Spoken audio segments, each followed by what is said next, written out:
Welcome to tonight's Terror, where you can expect original scary stories.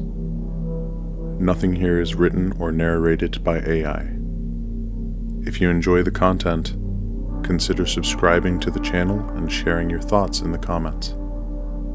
Thanks for visiting, and enjoy the story.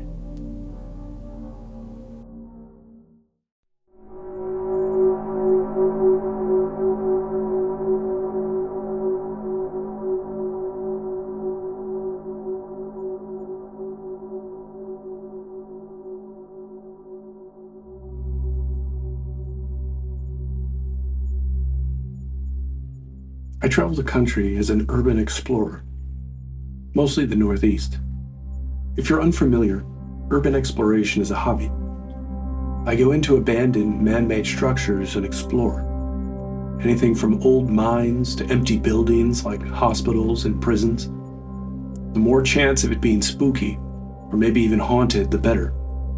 I film my adventures with a handheld camera and another strapped to my chest. When the trip ends up being thrilling, interesting, or debatably paranormal, I'll upload it to my YouTube channel.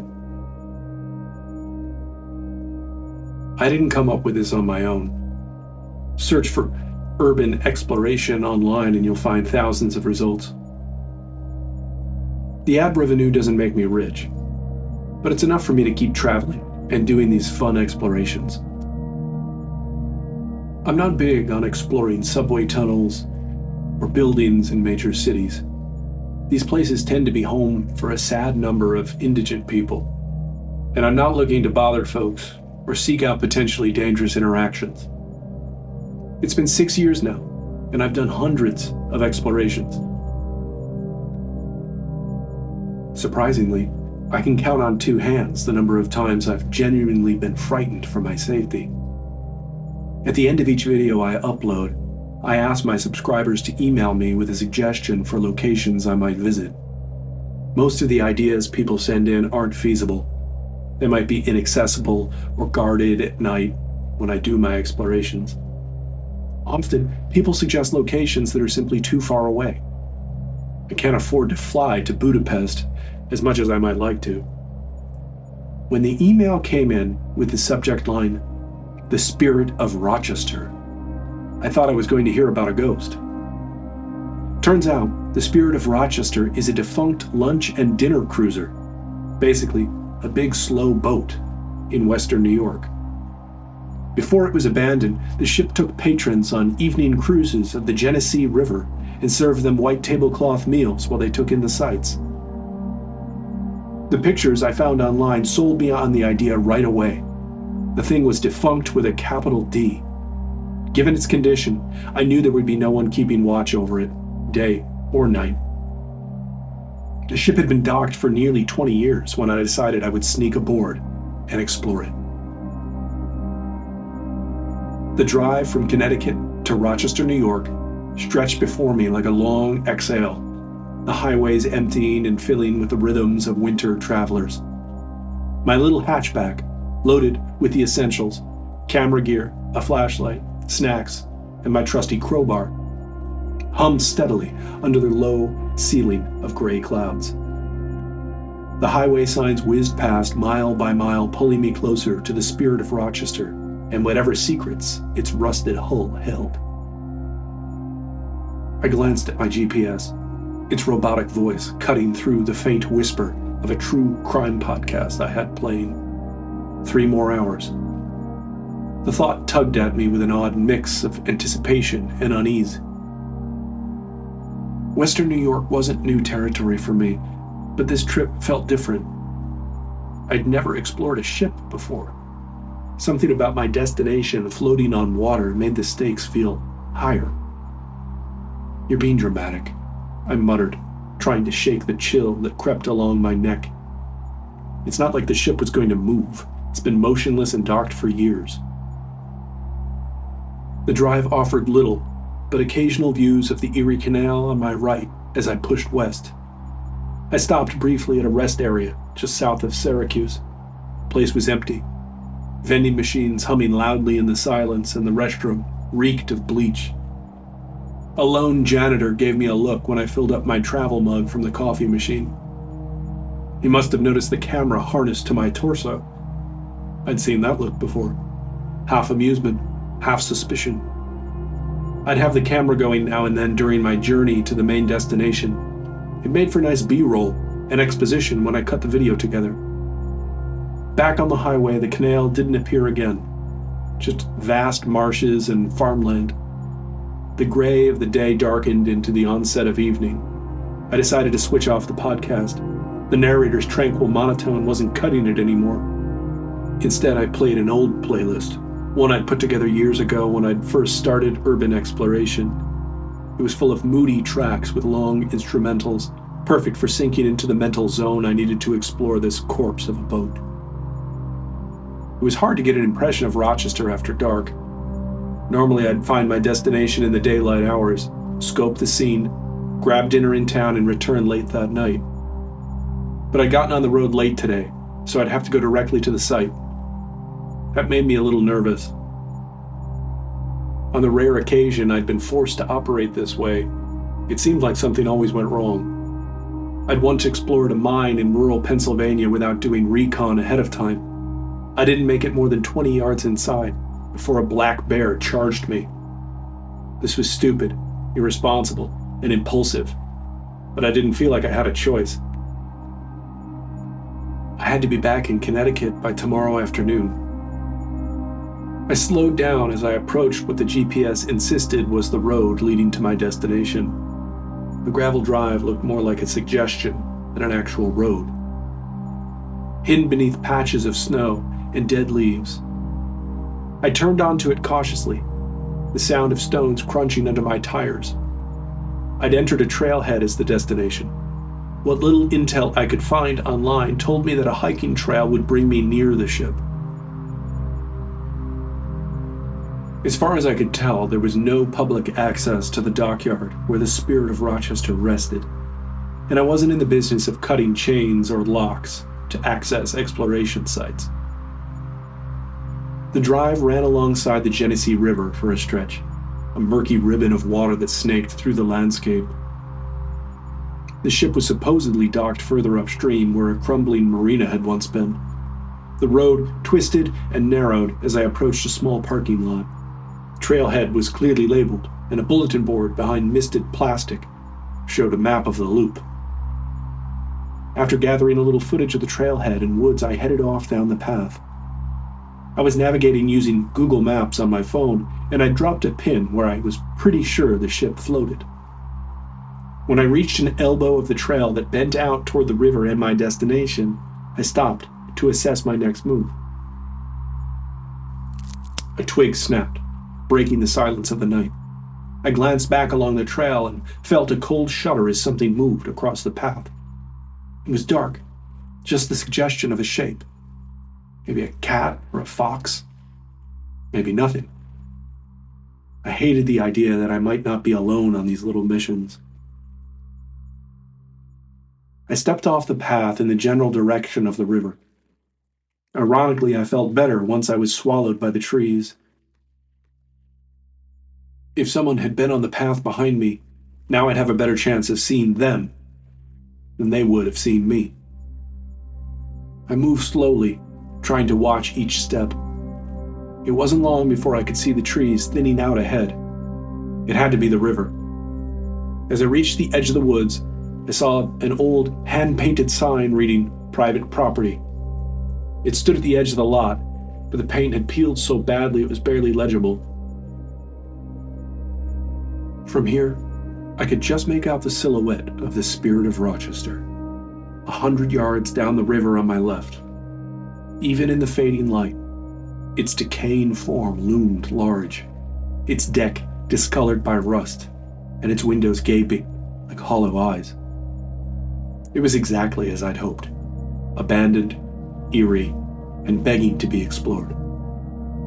I double-checked that my cameras were rolling and got some establishing shots of the ship. Before walking down the riverbed, I took one more look around, searching for any signs of movement as my breath clouded in the icy air. As I walked, a faint sound reached my ears, carried on the wind. It was a low, repeating creak, almost like footsteps? No. As I neared the dock, I realized it was just the boat shifting against its moorings. Nonetheless, I tightened my grip on the crowbar and kept walking. Boarding the boat was much easier than I expected. There wasn't a gangway between the dock and the deck of the ship, but it was no more than a 2-foot gap for me to hop. With a hollow gong sound, I was finally aboard. There wasn't much to see above deck, but I took the time to cover it all. Built-in metal benches, slowly succumbing to rust, rode the upper level like church pews. It was easy to imagine the sightseers packing these rows in the nice weather, enjoying drinks and snapping pictures. I knew that things were going to get dark and potentially heart-pounding as soon as I went below deck. After 2 full circuits of everything above, I had to admit, I was stalling. The stairs down and the dark door at their base stood ahead of me, a black void waiting for me to press on. This is what it was all about, I told myself. Most people wouldn't go down there. That's why they subscribed to my channel. Let's get on with it. This wasn't the first time I'd needed to rehearse this little speech to get myself over the hump. Since boarding the ship 20 minutes before, I'd heard nothing aside from my footsteps on the metal floor. I was certain that if someone else was on the ship, they'd known about me that entire time. At least I won't surprise anyone, I thought grimly. My boots on the stairs sounded like a bell tolling in the silence.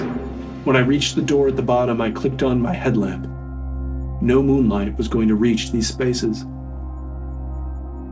The door creaked as I pushed it open, revealing a vast dining room stretched out before me like a ghostly diorama. My headlamp swept across the space, catching the gleam of tarnished cutlery, still arranged on the long, dust-covered tables. The room was oddly pristine for something left to rot for so long. It felt staged, almost theatrical, like someone had pressed pause on the Spirit of Rochester's final dinner service. There was a bar to the left, its mirrored backsplash cracked and clouded, glinting back fragmented reflections of the silent, still room. The space smelled faintly of mildew and something metallic, though nothing seemed overtly out of place. My unease lessened slightly. This was just another abandoned place, beautiful in its decay. I started filming, panning my camera across the tables and bar, capturing every detail. A few chairs were overturned here and there. Broken glass littered the carpet, which had faded into an indistinct, swampy green. It was a perfect scene for the video, a haunting glimpse into a forgotten moment in time. My viewers would be amused by the notion that people, not so long ago, entertained themselves with such a quaint pastime. After gathering footage of the dining room, I turned my attention to the far door, which I assumed would lead to a kitchen. I half expected to find empty stoves and maybe a walk-in freezer stripped of its contents. With a deep breath, I pushed the door open and stepped inside. The stench hit me before my eyes could adjust. My headlamp flickered briefly, casting maniac shadows across the room. I froze, my stomach lurching as I struggled to comprehend what I was seeing. The kitchen was a nightmare. The walls were streaked with what looked like dried blood, long, jagged lines dripping down to pools of blackened filth on the floor.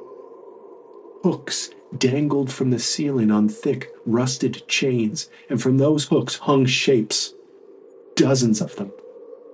My flashlight landed on the nearest one, and I recoiled instinctively. A body. No, multiple bodies. Corpses hung like grotesque marionettes, their forms slack, their heads lolling at unnatural angles. I stumbled back, bumping into a counter, my breath coming in shallow bursts. My camera was still rolling, but I doubt I'd ever have the nerve to review it, let alone upload the footage later. I felt trapped, hemmed in by the gore of the scene. My legs threatened to give out beneath me. I fought the rising tide of panic, forcing myself to look again. There had to be some explanation. Things like this didn't happen in real life. Slowly, cautiously, I moved closer to one of the hanging forms, shining my light on its face. Shadows evaporated, and the reality of the room finally revealed itself. It wasn't human. Relief rushed through me, followed almost immediately by a wave of revulsion. The bodies were deer carcasses, hung and dressed for processing. Many of their heads were still attached for some reason. Glassy eyes staring blankly into nothing. The hooks were part of an old butcher's setup.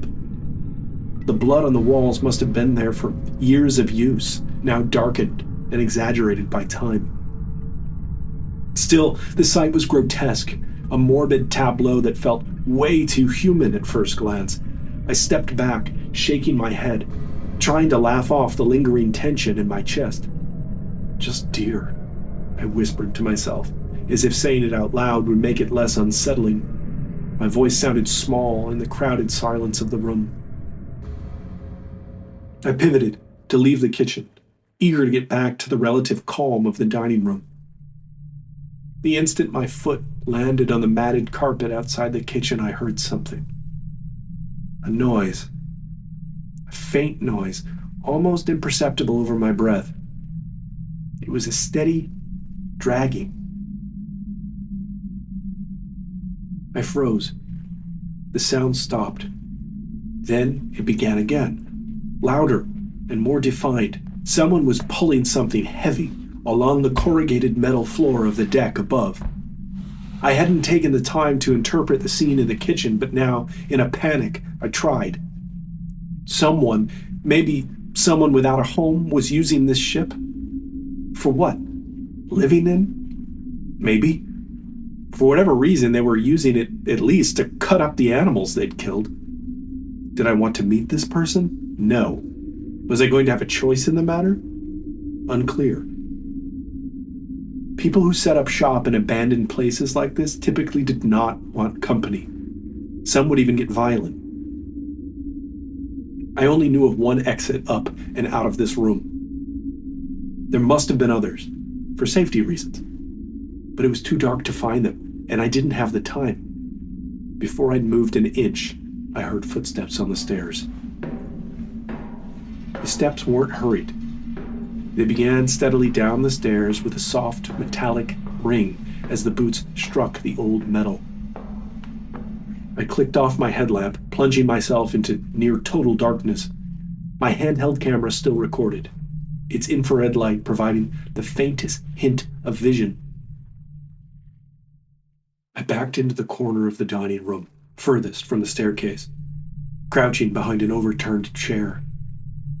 The air felt heavier, thick with the stink of mildew and the faint, sour tang of blood from the kitchen. I prayed that the dark would swallow me whole. If this person were just passing through, I might avoid being noticed. The sound of footsteps stopped. I held my breath, willing my body to stay perfectly still. The groan of a door opening, probably the one leading into the dining room, broke the silence. Then came another sound, the dragging, the steady thump of weight scraping along the floor. The dim glow of a flashlight swept across the room, its beam shaky but unblinking. A figure followed, broad-shouldered and hooded, pulling something bulky behind them. It slid softly on the carpeted floor, its outline visible in the faint light. It wasn't a deer. The thing he dragged was long and wrapped in a sheet, or maybe drop cloth, tied at intervals with thick, frayed ropes. The outline of the form was human enough to nearly bait me into a scream, but I didn't. My throat tightened as I fought the urge to gasp, to cry, to do anything that would betray my presence. He didn't look in my direction, Instead, he trudged toward the kitchen door, dragging the grim cargo behind.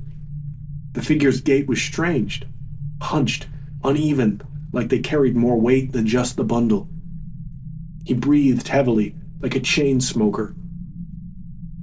The moment the figure disappeared through the kitchen door, I forced myself to move.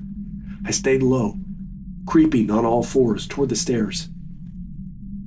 Every creak of the ship seemed amplified, but the faint sounds of rummaging from the kitchen told me that they hadn't heard me yet. Reaching the stairs, I risked a glance back. The kitchen door was ajar, the flashlight beam visible as it danced over the blood-streaked walls. My stomach turned at the thought of what I'd seen and what I hadn't.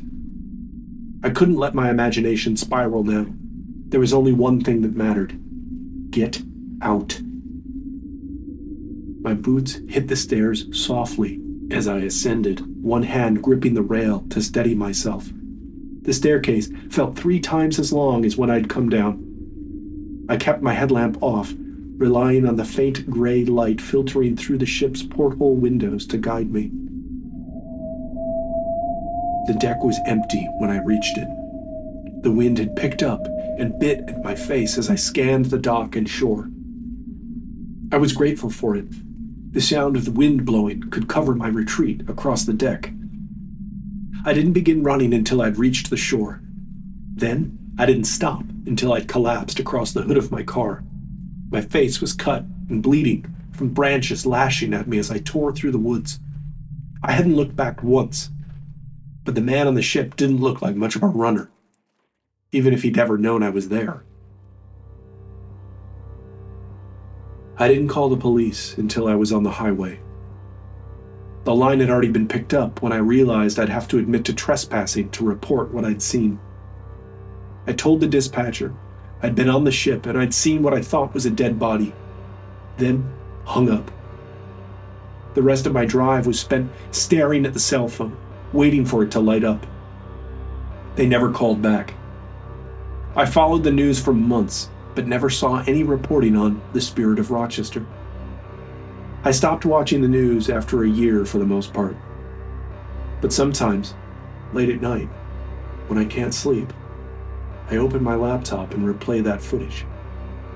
And every time, just before I climb the stairs out of the hull of that ship, I see something I didn't see before. A second shadow moving in the dark, right behind me.